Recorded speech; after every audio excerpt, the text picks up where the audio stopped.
Bloomberg Audio Studios. Podcasts, radio, news.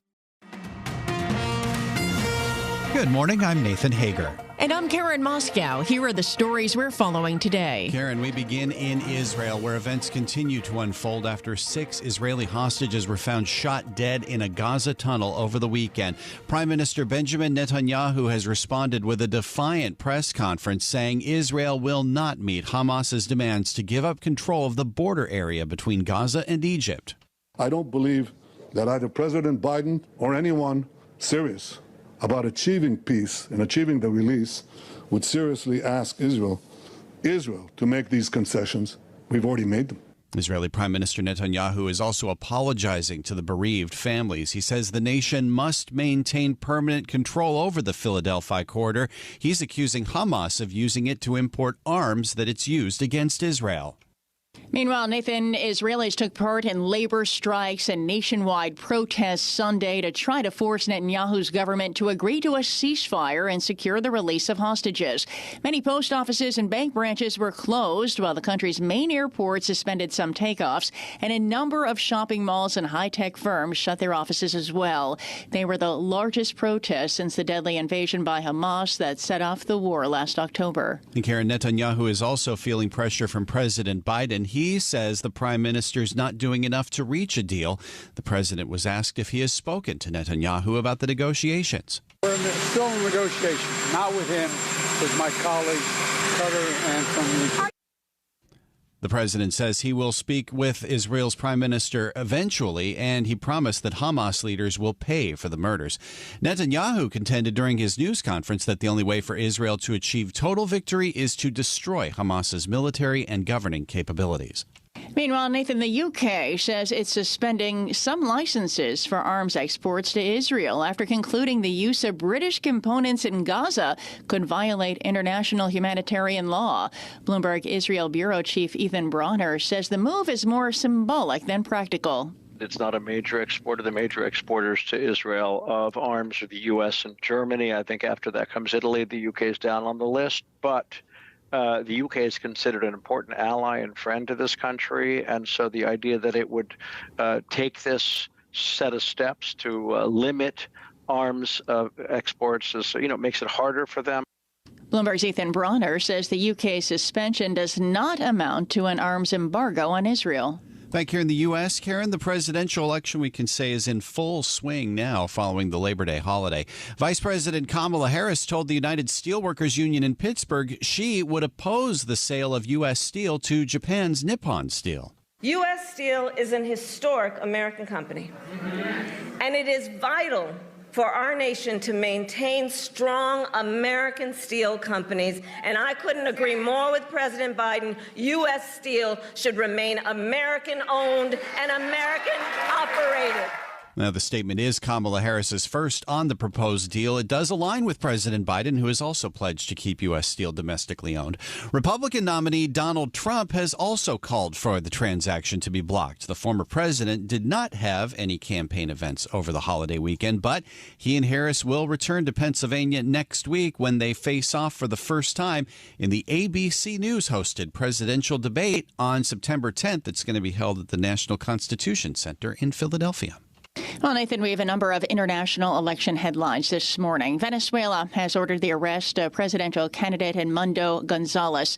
It's an escalation of the government's crackdown on dissent in the wake of a disputed election. Venezuelan authorities declared President Nicolas Maduro the winner to a third term, despite the opposition uploading voting records that show Gonzalez won in a landslide. The U.S. government may be ready to take action as well. Documents seen by Bloomberg show the Treasury Department is close to announcing 15 individual sanctions on Maduro-affiliated officials.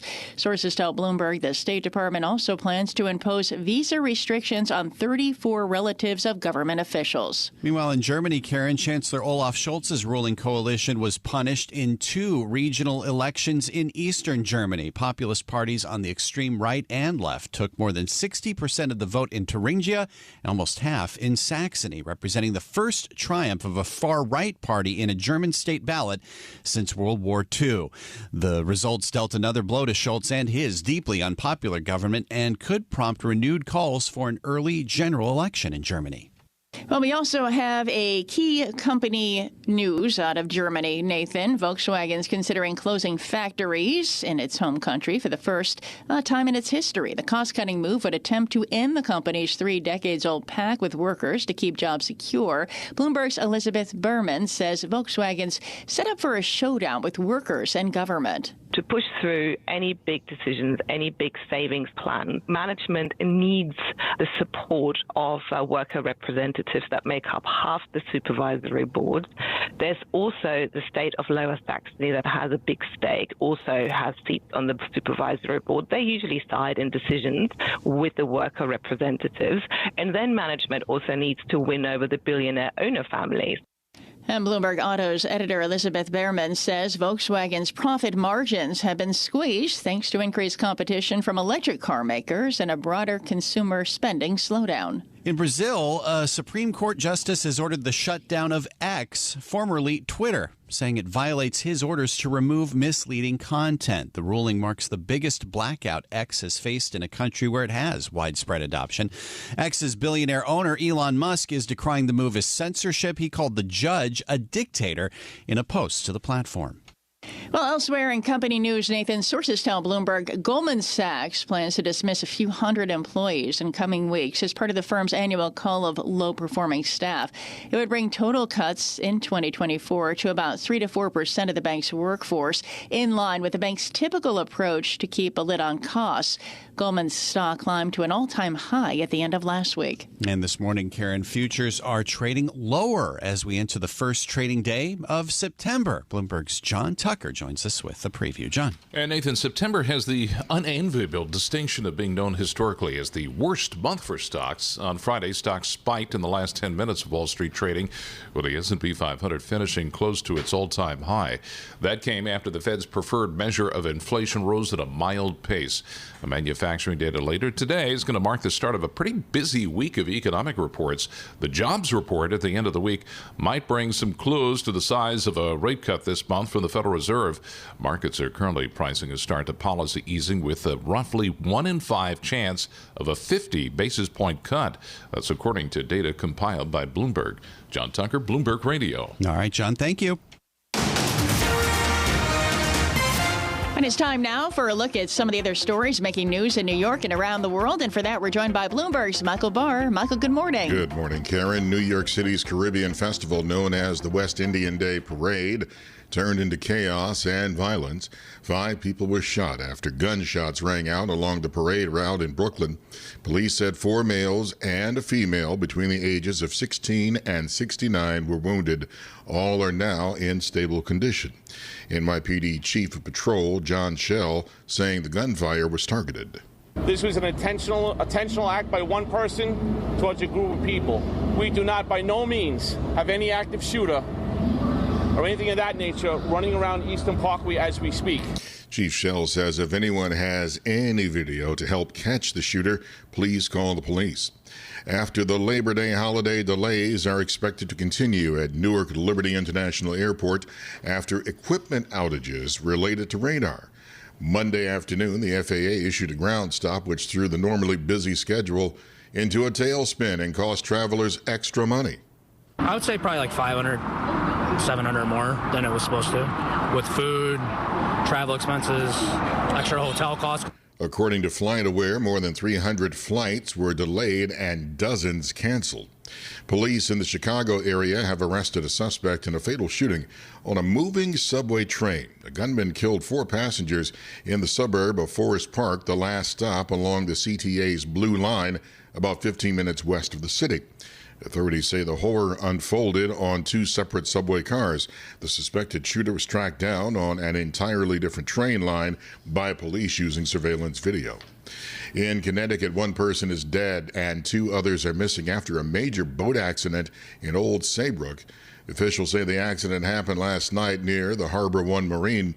When emergency crews arrived, they say they found a half-submerged single motorboat with significant damage. Authorities say the boat, with 9 people on board, hit an east-facing jetty at the mouth of the Connecticut River. This man lives nearby. Evidently, they hit the jetty.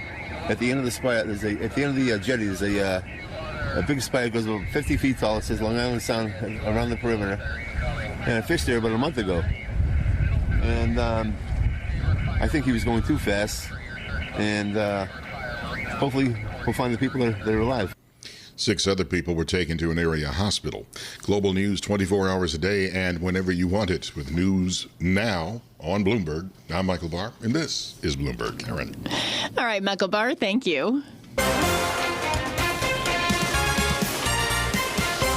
Time now for the Bloomberg Sports Update with John Stashauer. John, good morning. Good morning, Karen. After sweeping the White Sox, the Mets returned home to face the Red Sox. Got 7 strong innings from Luis Severino. A game with all the scoring coming in the first 4 innings.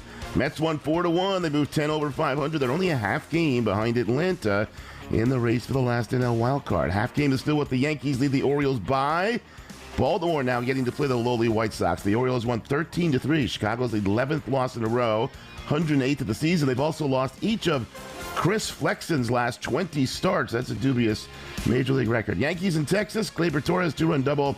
3rd inning, then 5 runs in the 6th. RBI doubles by Aaron Judge and Anthony Rizzo, and then they went yard in the 8th. First pitch swinging. Giancarlo Stanton swings, bashes it high and deep center field at the wall and gone. 407 to straightaway center. Leody Taveras looked up, thought about a leap, and then just let it go. ESPN Radio The Call. Yanks behind Garrett Cole beat the Rangers 8-4. U.S. Open top seeds lead the way into the quarterfinals. Yannick Sinner lost the first set in the opening round, has not dropped the set since last night. 7-6, 7-6, 6-1 over the American Tommy Paul. Iga Swiatek yet to lose a set. She advances to a quarterfinal match tomorrow with American Jess Pegula. 2 American men have their round of 8 matches today in Ash Stadium. Up first, Taylor Fritz taking on Alex Zverev. Primetime, Francis Tiafoe meeting Gregor Dimitrov. A year ago, Florida State had a 13-0 regular season. This year, they're 0-2. Lost last night in Tallahassee to Boston College, 28-13. John Stashauer, Bloomberg Sports. Karen Nathan. Coast to coast on Bloomberg Radio, nationwide on Sirius XM, and around the world on Bloomberg.com and the Bloomberg Business app. This is Bloomberg Daybreak. Good morning. I'm Nathan Hager. There is new pressure on Israeli Prime Minister Benjamin Netanyahu to come to a ceasefire and hostage release deal with Hamas after the killings of 6 Israeli hostages inside tunnels in Gaza. But the Prime Minister is standing firm. We say yes, they say no all the time, but they also murdered these people. And now we need maximum pressure on Hamas. And that was the Prime Minister last night in a defiant news conference following a weekend of massive protest in Israel. Joining us now is Bloomberg's news director for Europe, the Middle East, and Africa, Rosalind Matheson. Roz, good morning. The Prime Minister talks about keeping maximum pressure on Hamas. What is the pressure like on him, though, to come to a deal? Well, the pressure has been quite intense from the US and elsewhere, and we've seen quite sizable protests in recent days, although the protests today look like they have tapered a bit. They are smaller in size, so maybe some of that initial pressure is fading, but certainly you're seeing a high level of frustration both within Israel itself, but also our allies, including the US, about how after months and months of conversation, we're still not really much closer to an agreement for a ceasefire in Gaza. Fundamental points that Israel has, fundamental sticking points that Hamas has also. And the Israeli Prime Minister says that he feels that Israel's given enough ground there in the conversation and they're not willing to concede more. His concern is, some of the things that are on the table might allow Hamas potentially to regroup and to rearm and come back at Israel yet again in the aftermath of the October 7 attack. So he says he's got some lines in the sand in those conversations. So the question is, where do these conversations go from here? Is there any way through in the negotiations? Because the clock is ticking not just for Gaza and in the war, but also in the US political cycle, for example. And the US is going to run out of road in the current administration to get a ceasefire navigated.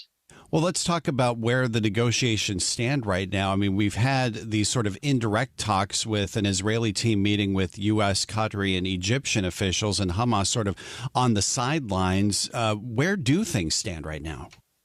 Well, there are currently no formal negotiations going on after the last round again proved inconclusive. There have been various proposals that have come up that haven't really eventuated. There are reports the US is getting towards what they would call a take or leave it final proposal to try and force both Hamas and Israel to agree. But, it doesn't necessarily, again, overcome those fundamental sticking points, which are about, for example, what would be the purpose of the ceasefire even? Is it to have a pathway to ending the conflict, or is it just a temporary truce that would allow fighting to resume? And it's quite a risky thing for the US to say, look, this would be the final offer from us, and otherwise we're kind of walking away, and it's too hard to continue from here. But we need to see whether there's going to be any momentum to bring parties together for yet another round of talks in Qatar, for example, in the coming weeks. Currently, nothing is scheduled. Just 30 seconds left, Roz. We've seen massive protests by Israelis when it comes to putting pressure to get some kind of deal in the past. Is there any evidence that these latest protests could have any impact? Well, certainly they reflect a deep sort of feeling of frustration within Israel, which was there before the war. There were big anti-Netanyahu protests that were going on that kind of came to a halt when the war began, and there's frustration over his leadership that was there, over the state of the economy. It's been bubbling away throughout. The question is, is it sort of fading again for the minute? At some point, as and when the war does potentially draw to a close, those issues are really going to come to the fore for Netanyahu, but they're unlikely to force a major change in path for him in the minute. This is Bloomberg Daybreak Today, your morning brief on the stories making news from Wall Street to Washington and beyond. Look for us on your podcast feed at 6 a.m. Eastern each morning on Apple, Spotify, and anywhere else you get your podcasts. You can also listen live each morning starting at 5 a.m. Wall Street time on Bloomberg 1130 in New York, Bloomberg 99.1 in Washington, Bloomberg 106.1 in Boston, and Bloomberg 960 in San Francisco. Our flagship New York station is also available on your Amazon Alexa devices. Just say, Alexa, play Bloomberg 1130. Plus, listen coast to coast on the Bloomberg Business app, SiriusXM, the iHeartRadio app, and on Bloomberg.com. I'm Nathan Hager. And I'm Karen Moscow. Join us again tomorrow morning for all the news you need to start your day right here on Bloomberg Daybreak.